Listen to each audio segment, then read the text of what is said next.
Good evening, everyone. I would like to call to order the Tuesday, February 22nd, 2022 meeting of the Housing and Redevelopment Authority. First order of business is the roll call. Myra, could you take the roll call, please? Coulter. Present. Hugheim. Here. Lewis. Here. Martin. Thorson. Let the records note that there are 3 commissioners present. Thank you. Our first order of business is the approval of the agenda. Are there any additions or changes to the agenda? Hearing none, do I have a motion to approve the February 22nd, 2022 HRA agenda? Hugheim, so moved. Thank you. Is there a second? Coulter. Thank you. It has been moved by Commissioner Hugheim with a second by Commissioner Coulter to approve the agenda for the February 22nd, 2022 HRA Authority meeting. May we have the roll call vote, please?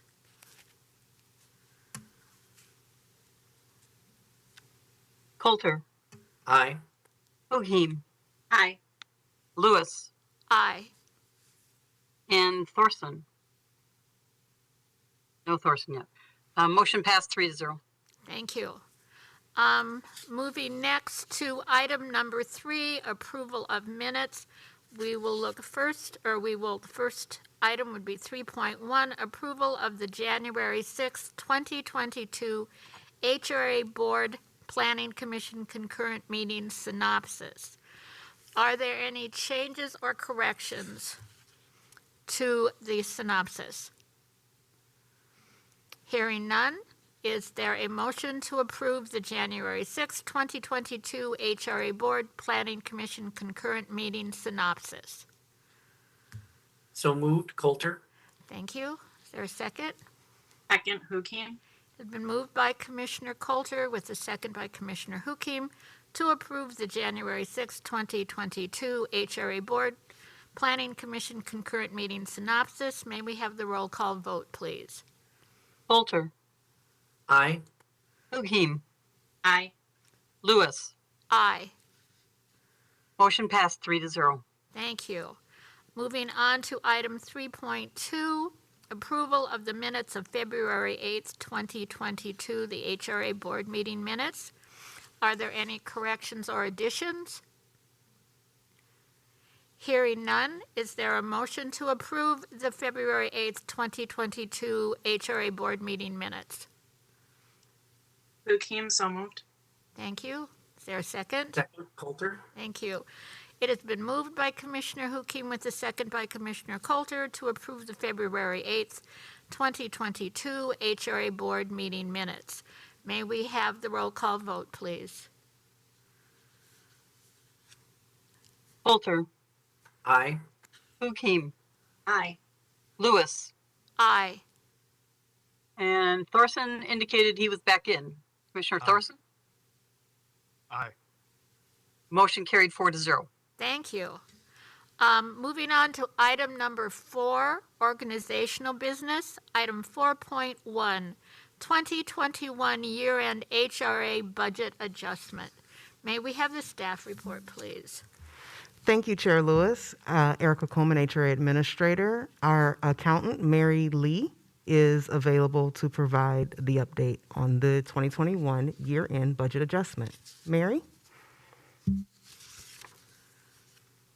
Hey everyone, this is Mary.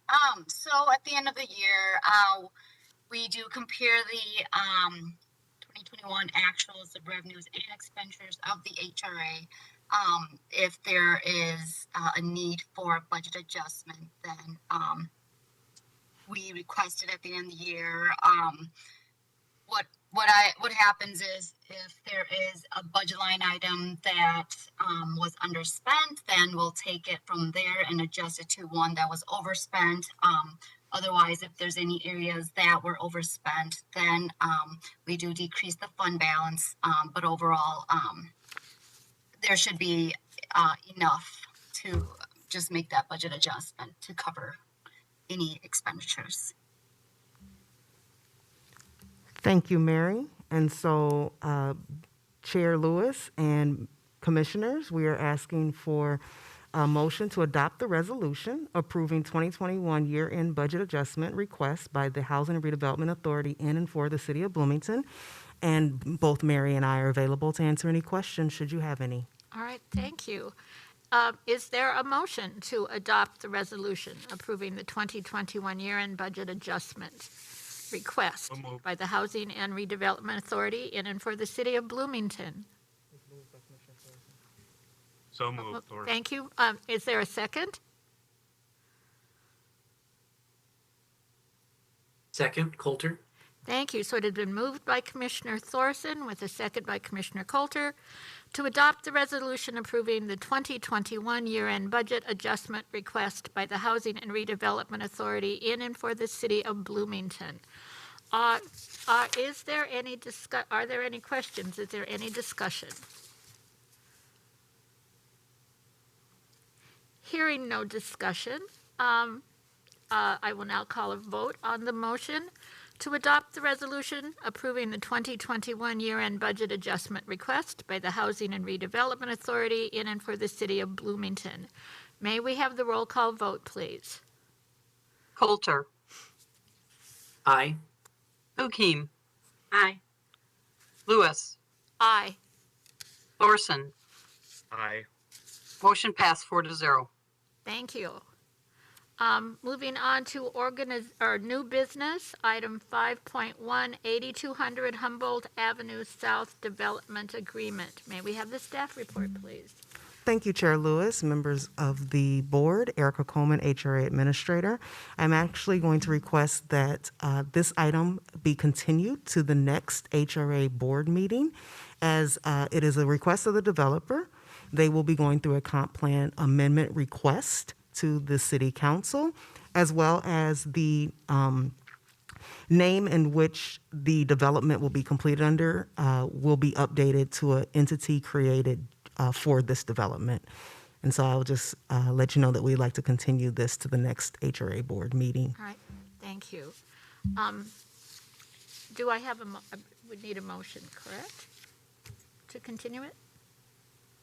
Or can we just continue? Our attorney? She's on. Yes. Do we need a motion to continue this, or can we just continue it? Carla? Yeah, Ms. Peterson? Chair Lewis, Commissioners, let's go ahead and have a motion to continue. All right.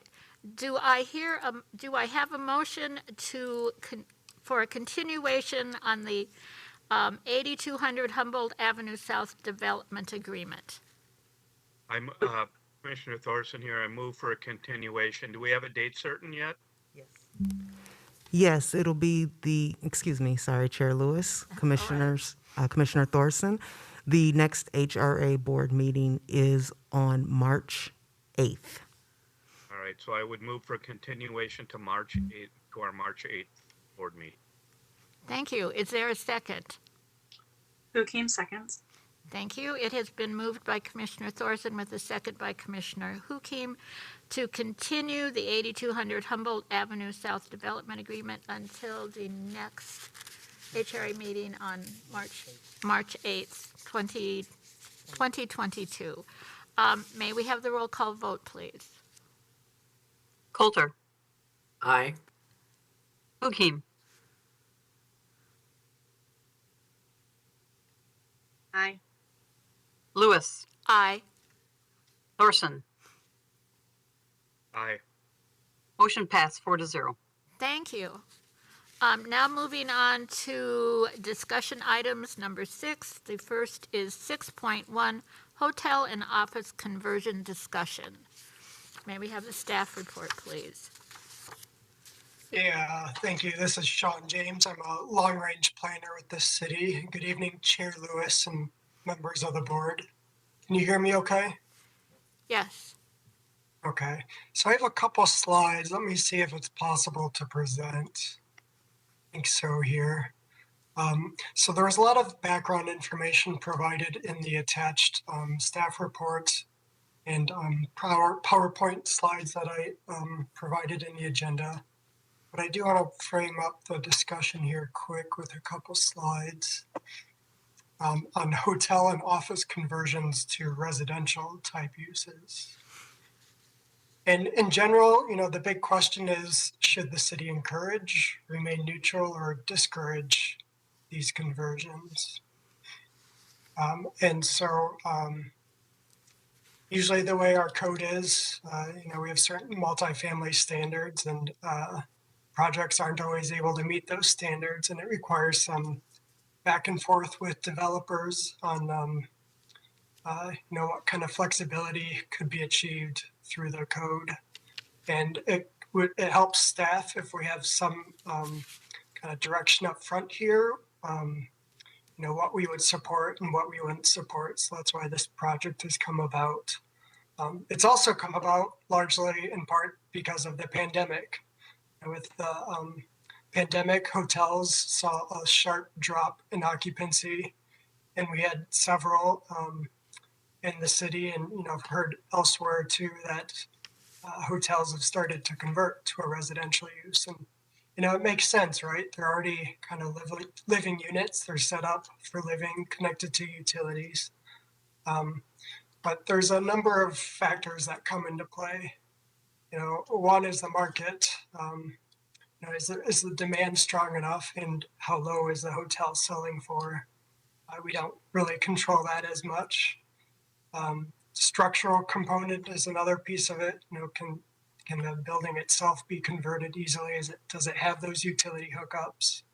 If the site is suitable or not for living, and then if it meets the zoning code standards. So really going to focus on zoning code here.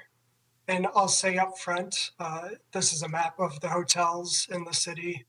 And almost all of these hotels are in a zoning district that allows residential already. The really big barrier are more of our standards for multifamily residential. And so those apply regardless of zoning district. And the standards that are real barriers are those that are listed in the left column here. So both number of parking spaces and enclosed parking, impervious surface, storage, minimum unit size are all barriers that we've found when for these conversions.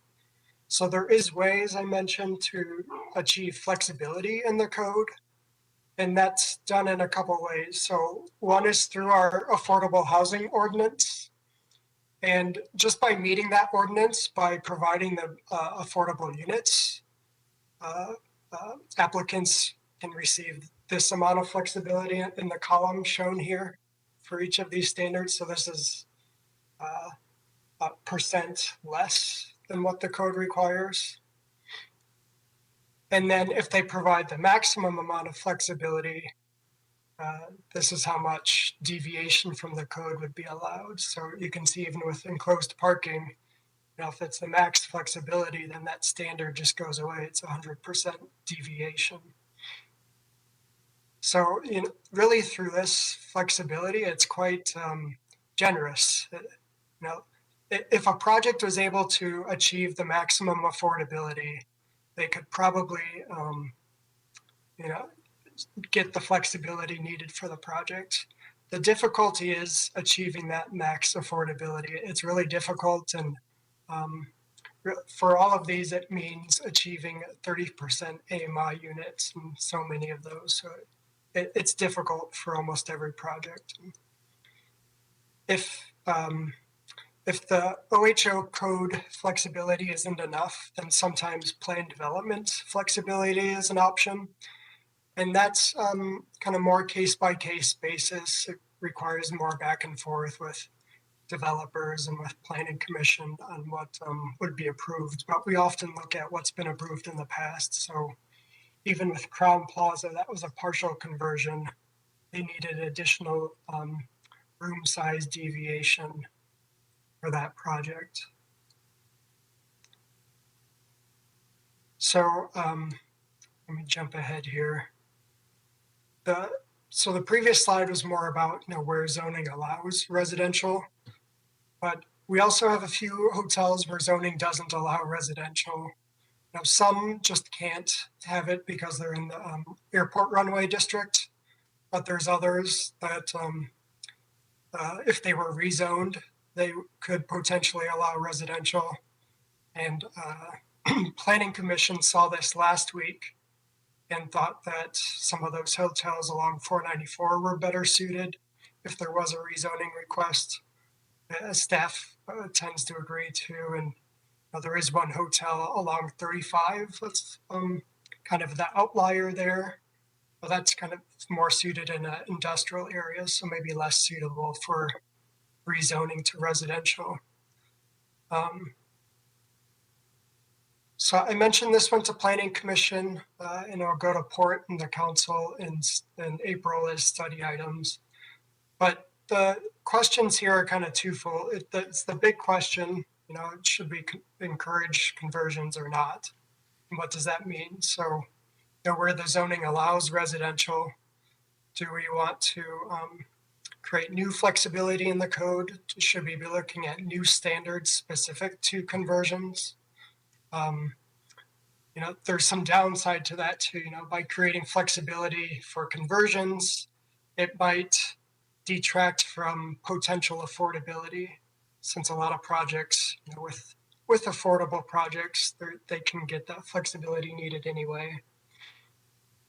I didn't mention, but planning staff has on its work plan to look into single room occupancy standards.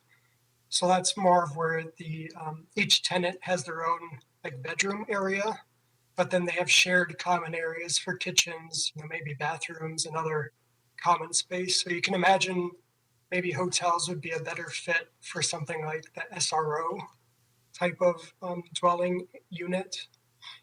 And so maybe that's what we should really be focusing on. And then the other side of it is, well, where zoning prohibits residential, are there certain criteria we should look at in considering rezonings? Now, we already consider some, if it's supported by the comp plan and, if it meets zoning standards, but are there certain criteria that make sites, more suitable for residential or not, like access to transit? So those are really the questions for you all tonight. And I know there was a lot more in the report and slides. I'm happy to answer questions and pull up anything else if you'd like. But thank you. Thank you, Mr. James. Thank you, Mr. James. I will now open this up to the commissioners. Are there any questions, or would you like further information from Mr. James? Chair Lewis? Yes, is that Commissioner Thorson? Commissioner Thorson here, yes. Yes, Commissioner Thorson. I guess sounds like staff is looking for some direction. Part of me, as a first kind of blush here, kind of feels like remaining neutral at first and see where the hotel market goes, see where the market, the individual market, in other words, is the hotel market going to pick up, number one? Number two, if it doesn't, are there hotels that are coming to us looking for flexibility in what they do with that use? And then respond to those at first as they come. In other words, we're just kind of watching to see what the market does. Right. And then if, early on, if we see some trends, if we see some opportunities, then, continue to develop more standards. And if it works out, I guess take a less neutral stance and move on to encourage. But I would guess for now it's more of being open to what comes to the door, right, and understanding that this is somewhat marketplace driven right now, and see kind of what happens with the market. All right. Thank you, Commissioner Thorson. I'm just going to mention what I was thinking. I see Commissioner Thorson, the idea of remaining neutral. I can see how that would be, I could see how that could be used so that we would be open to things coming in at first, but I lean more towards the encouraging it. And I had written down kind of why, and it's just, I feel like if we remain neutral, then we're waiting for developers to come up with new ideas instead of being the innovators and motivators for more affordable housing options. And again, I would like to see the city be more creative and flexible. So I would lean a little bit toward encouraging the conversion. But I can certainly see Commissioner Thorson's suggestion to remain neutral. How do the other commissioners feel? Chair Lewis? Yes, Commissioner Hukim? Thank you, Madam Chair. I agree with you. I like the encouraging aspect of it because I totally like what you said about the city being the innovators. It gives us a little more control kind of in a way, but it also shows that we're looking for other ways to get housing into our city. You know, housing is obviously a high need. I think if we can keep it affordable, I like that, you know, that I think it was the SRO option, maybe here and there. I think that might be great for, you know, multi-generational type housing. But yeah, I definitely think we should be encouraging this because I do feel that we're going to end up with some vacant properties. We've already seen vacant property, obviously, in office buildings with, I believe it's Southgate, things like that. And I think if we can be ahead of the game and really have these ideas out there, then I think developers are going to come probably knocking to the city and say, hey, you guys are really forward thinking. This is really creative and good way to move forward. And I just think any more housing we can really bring to the city is always a bonus. So I definitely agree with the encouraging of it. Thank you.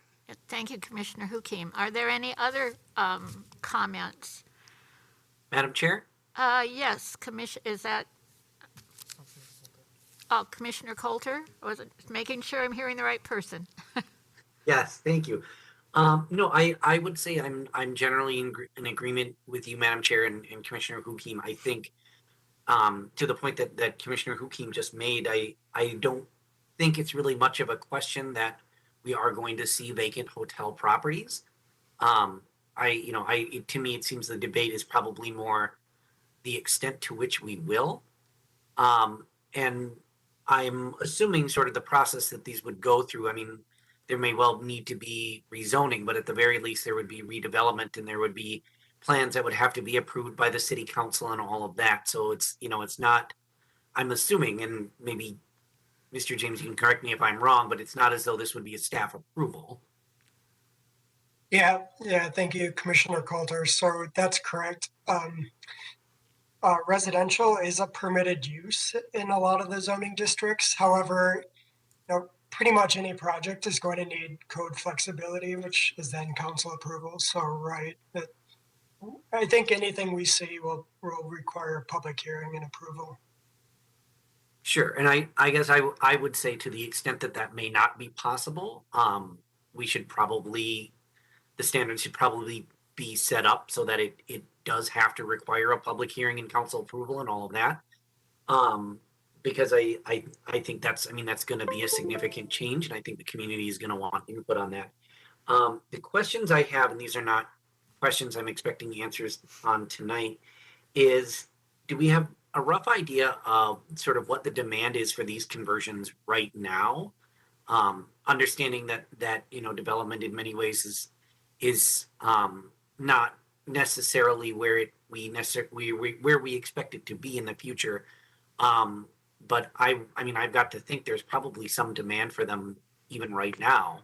And then the other question I would have is what sort of the broader effect this would have on our tax base, understanding that as we're shifting from commercial industrial to residential, that's a lower property tax class rate, and therefore would sort of in aggregate, maybe not substantially, but it would shift the tax base and the tax burden a bit. So I'd like to know a little bit more about that.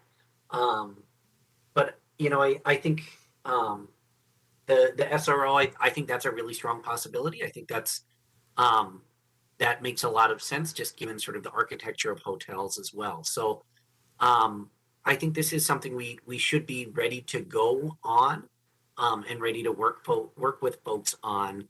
And I'm generally speaking, I'm in favor of being proactive on redevelopment rather than sort of sitting back and letting the market handle it.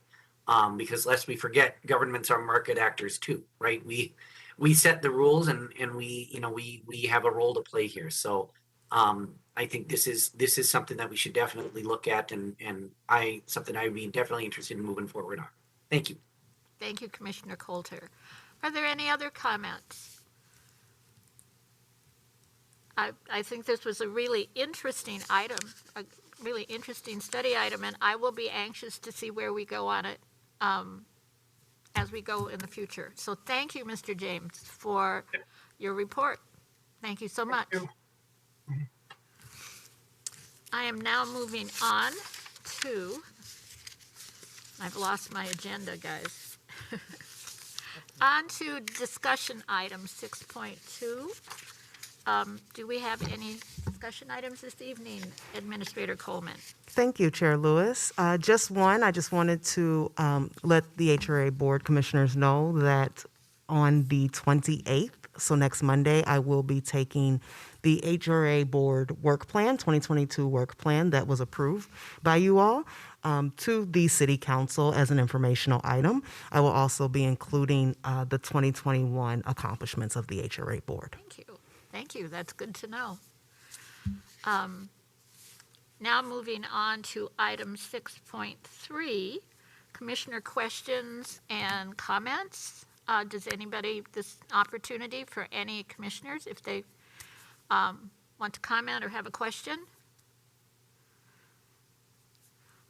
Hearing no questions, you are a silent bunch this evening. I would be looking for a motion to adjourn the February. Lewis. Oh, yes, Commissioner Hukim, or sorry. I do believe that that Administrator Coleman was going to inform us of staff transition. Oh, yes. Thank you, Chair Lewis, Commissioner Huhim, Commissioners. Yes, I will turn it over to Mr. Hartman to provide some updates.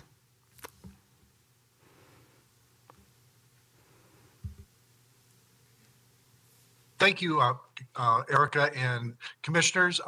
As you have been notified, I have accepted another position, and my last day with the HA will be tomorrow. And while I make this transition to a professional opportunity for me, I just want to thank all of you for your tremendous support of the work that the HRA does, myself included in that, and just really highly thank you for your commitment to the important work that the HRA does through our housing programs, through redevelopment, all of the things that the HRA touches. It's been a pleasure to work with you. Some of you, Mark especially, I've worked with for a very, very long time, and I've really enjoyed it, and it's been very, very satisfying. And I look for us to cross paths again in the future. Thank you.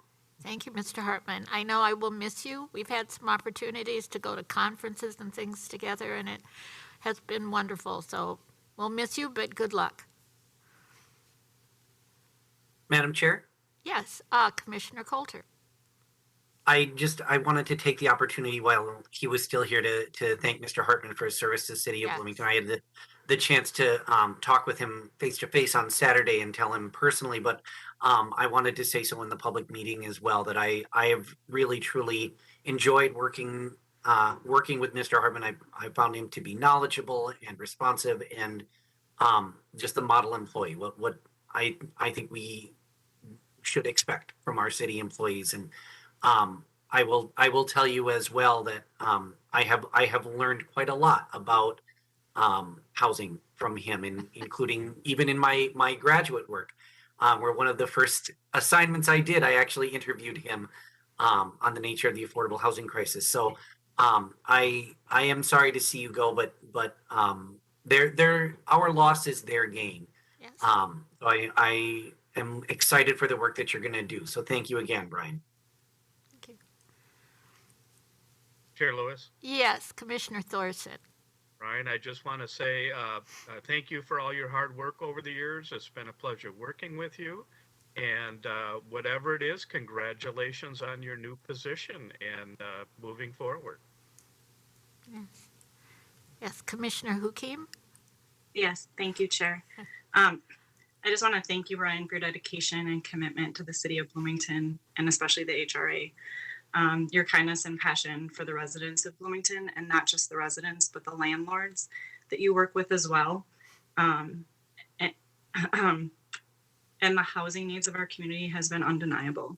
It has truly been a pleasure and an honor to work with you and learn from you. And I wish you nothing but the best. The city is definitely at the loss here, but I know you're going to do wonderful in your future endeavors. And I wish you all the best. And thank you again for all your service. Yes. Yes, thank you so much, Brian. Yes. Thank you very much. Coleman? I'm going to miss you all. Thank you, Chair Lewis. So I just also want to say that it is a loss to have Brian move on, but we are proud of him and congratulate him. And this is farewell. See you later. This is not goodbye. I have told Brian he might get some phone calls from me. So just so appreciative of your dedication, your commitment, your time, your knowledge and experience with the HRA. It has been truly valuable. So thank you. I do want to add that because it's such a big transition with Brian, we have interim support with Barb Wolf, who is also on tonight. Barb Wolf is Special Projects and Initiatives Manager with the Community Development Department, and she has agreed to be interim support as HRA Program Manager during this time of transition. So I just want to welcome and introduce Barb Wolf. Thank you. And thank you, Barb, for stepping in. Oh, thank you. And I just have to echo what everybody said about Brian Hartman. And I've been at the city for nearly 11 years and worked in community development with Brian. And just hearing all the knowledge that Brian was downloading to me today in 2 hours time, I was like, I need a break from the load. But I am excited to take on the additional responsibilities and to work with the HRA Commission.